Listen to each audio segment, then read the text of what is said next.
공유가 장신영한테 이제 예를 들어서 설명을 하잖아요.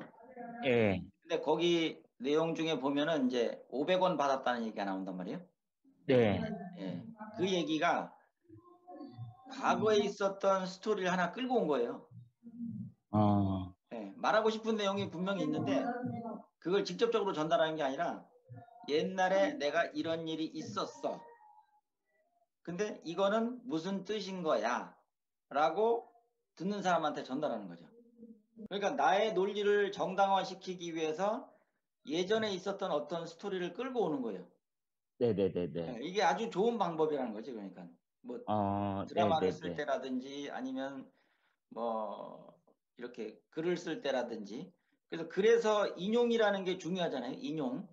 네, 그 인용이 중요한 이유는 뭐냐면 나의 논리를 다른 사람들이 조금 더 보강해 줄 수 있게끔 만들어 주는 거예요.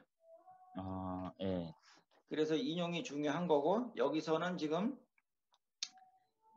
자기의 논리를 설득시키기 위해서 남한테 설득시키기 위해서 그 예전에 있었던 스토리를 끌고 왔다. 예, 그 정도로 네. 이해를 하시면 되겠고 그 다음에 이제 요거에 대해서 짧게 썼어요.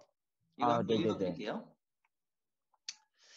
원래 이제 정식으로 쓰자면은 굉장히 길게 써야 되는데 네, 이거는 그냥 장난식으로 대충 쓴 거예요. 근데 네, 여기도 내가 이제 하고 싶은 말들은 핵심은 넣었단 얘기지. 예, 한번 읽어볼 테니까 들어보세요. 예, 오랜만에 훌륭한 작품을 감상했다. 요게 이제 드라마 감상문인데 예, 이 황금의 제국이라는 드라마를 보고 내가 느낀 점을 쓰는 거잖아요. 그러니까 독서 네, 감상문이랑 마찬가지인 거예요. 영화 음, 감상문, 독서 감상문, 드라마 감상문 뭐 이 예, 정도로 생각하시면 되고 예, 이걸 왜 중요하게 생각하냐면 네, 드라마를 보든 독서를 하든 영화를 보든 내가 뭔가를 봤을 때는 이제 생각과 감정이 이렇게 나한테 전달이 돼가지고 내 기억 속에 들어갔단 말이에요. 그러면 이거를 네, 내가 어떻게 받아들였는지를 또 표현하는 거잖아요. 그쵸, 그쵸, 예, 네, 그게 이제 감상문이라는 형태로 나오는 건데 감상문을 쓰자 그러면 이것도 글이란 말이에요.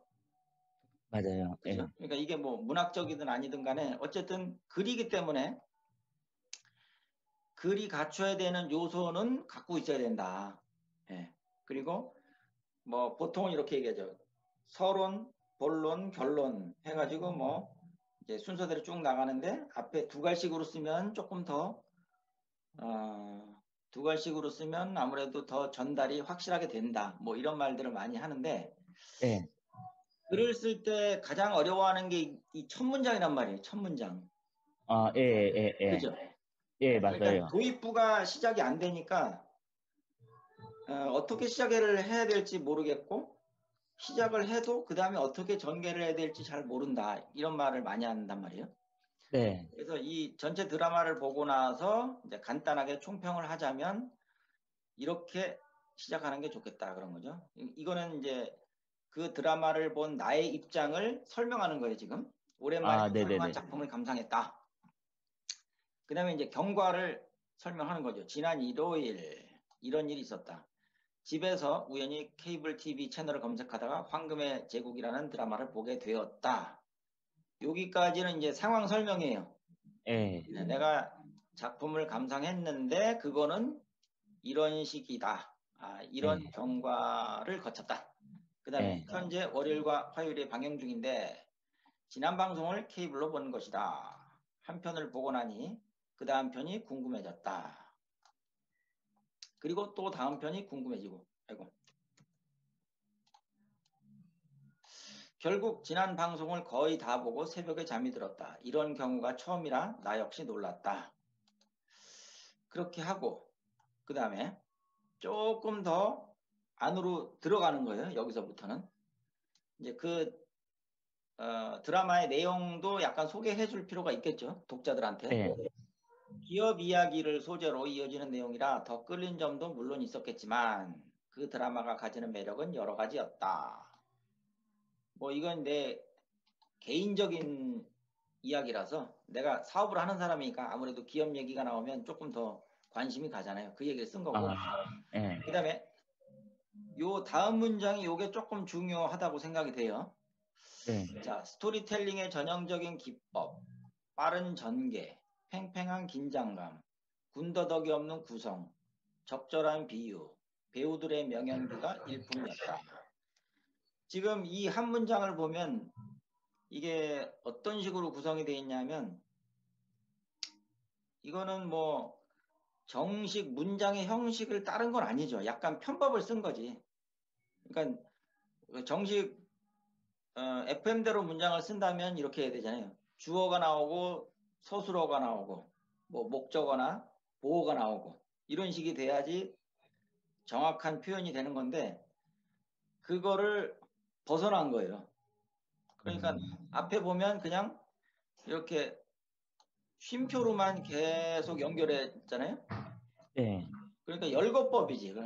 쉽게 말하면 네, 열거법은 열거법인데 내가 이 영화에서 이 드라마에서 받은 느낌을 생각을 압축적인 단어로 그냥 탁탁탁탁 하나씩 보여주는 거예요. 아, 그래서 예를 들면 그, 그 드라마는 아주 스토리텔링을 잘 쓰는 드라마였다 해도 될 것을 그렇게 쓰지 않고 이렇게 스토리텔링의 전형적인 기법이라고 해서 딱 끊어버렸죠. 네, 빠른 전개. 요거는 다른 말로 하면 이런 거죠. 그 드라마는 전개가 빨랐다. 네, 그걸 드라마는 전개가 빨랐다라고 쓰는 게 아니라 빠른 전개. 이렇게 해버린 거예요. 그냥 압축적으로. 그 다음에 팽팽한 긴장감. 긴장감이 팽팽했다를 팽팽한 긴장감이라고 쓴 거고 군더더기 없는 구성. 구성이 군더더기 없었다. 적절한 비유. 비유를 적절하게 들었다. 배우들이 연기를 잘했다. 그죠? 그러니까 네, 이런 요소들을 모아서 한 문장 안에다가 다 집어넣은 거예요. 그러니까 좀 아, 압축했다고 볼 수 있잖아요. 네, 이거를 만약에 풀어 쓴다 그러면 문장이 더 길어지겠지. 예, 그러니까 한 문장으로 끝나는 것도 아니고 여러 개의 문장으로 나눌 거 아니에요. 근데 그렇죠, 이거를 예, 한 문장으로 줄이면서 이렇게 압축해서 표현한 거죠. 네, 그래서 여기까지가 일품이었다. 이렇게 쓴 거죠. 그러니까 네, 앞에 나온 것이 어떻게 보면 주어가 되고 이게 동사, 서술어가 되는 건데 사실 이 앞에 거는 주어가 아니죠, 사실은. 왜 주어가 아니냐면 여긴 사람이 지금 빠져 있잖아. 예, 이 생각을 한 건 나란 말이야, 나. 예, 나는 이러이러한 생각을 했다. 그리고 이것이 일품이라고 생각을 했다가 정확한 문장인데 그렇게 쓰지 않고 이렇게 썼단 말이죠.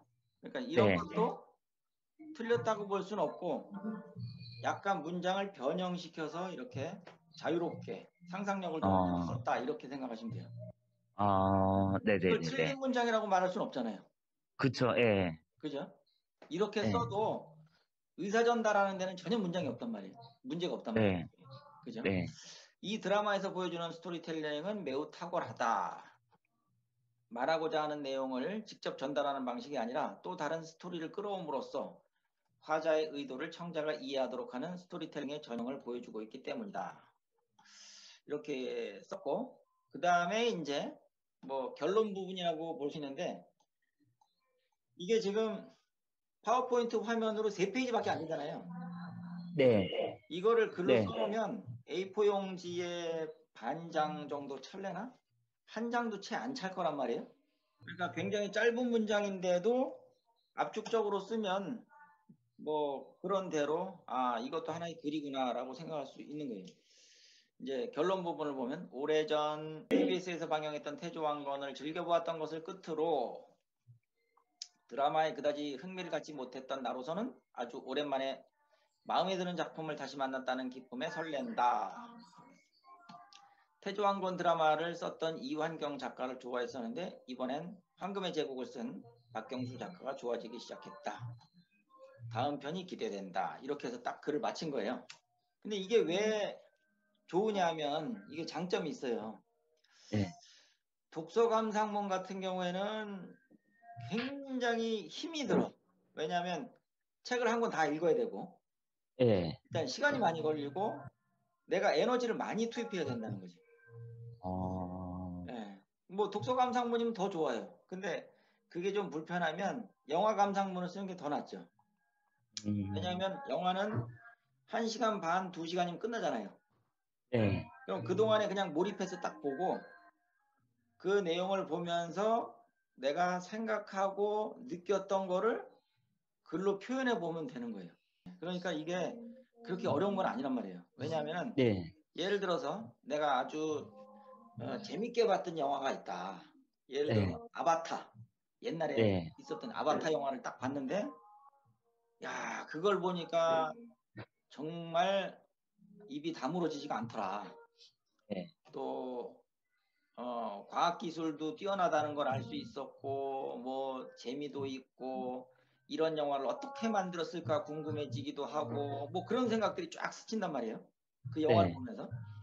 그러면 그게 이제 내 머릿속에 든 생각이니까 그러면 이거를 글로 표현하면 어떤 문장이 나오겠냐 이것도 궁금하잖아요. 네. 그러니까 극장에 가서 친구하고 영화를 딱 보고 나서 나오면서 이제 서로 대화를 한단 말이에요. 야, 너 이 영화 보니까 어때? 재밌냐? 그러면 재밌어. 그럼 뭐가 재밌냐? 아, 난 이 장면이 참 재밌었어. 그리고 너는 뭐가 재밌디? 그러면서 이렇게 주고받는단 말이죠. 그러니까 네. 그런 요소들이 글쓰기의 소재가 되는 거예요. 네. 그래서 그 키포인트 또 내가 요런 말은 꼭 하고 싶다 하는 말들을 모아서 하나의 글로 써보면 글로서도 굉장히 큰 가치가 있다는 거죠. 또 아, 글쓰기에 대한 두려움을 떨칠 수가 있어요. 그런 걸 해보면.